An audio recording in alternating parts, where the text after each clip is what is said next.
Amazon shares today after that news. The tech giant saying its cloud service has recovered after a disruption degraded operations for customers, including government agencies and financial platforms. In the pre-market, that stock was lower. We are up about 0.4% in what is an up market, it looks like, according to futures. So let's get more details now on what could be a troubling development. Joining us is Bloomberg Tech co-host Ed Ludlow in San Francisco.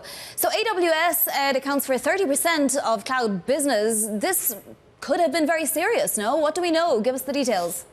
So the problem originates from one of Amazon or AWS's oldest legacy data centers, North Virginia on the East Coast, US East 1. And you're absolutely right that AWS accounts for a third of the internet, put it that way in cloud computing context, but this specific data center is the backbone. They have something called DynamoDB, which you can think of as a large filing cabinet or database. So if you are an app or platform or website that relies on AWS, it's like your data is in that DynamoDB database. They basically had a traffic jam. DNS errors, which meant that even if the database was running, those platforms couldn't communicate with it. And so the stock's modestly higher, right, 0.4%. But the way to look at it is that this happened between, say, 2 or 3 a.m. Eastern time, midnight here on the West Coast. And lots of technology companies will be waking up to the ramifications of it, which is delays, other sort of slow performance issues while it still gets resolved. But the general outage is over. That's right.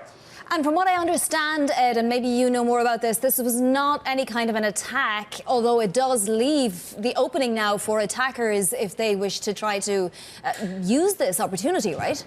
Yeah, there's certainly some vulnerability, and it's a black eye for AWS, put it that way. We're talking about the Amazon stock being up 0.4%. The market is calm, but the way to look at it is AWS is the majority of operating income. So reputationally for Amazon, it's notable.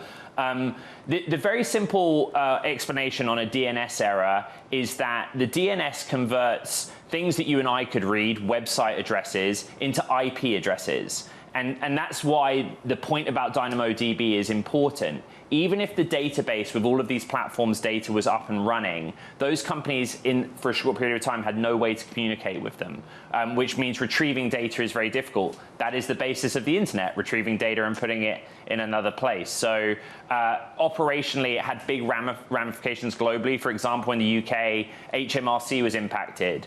Some trading-based platforms like Robinhood, Coinbase have been impacted. That impacts people's abilities to transact. That now seems to be over.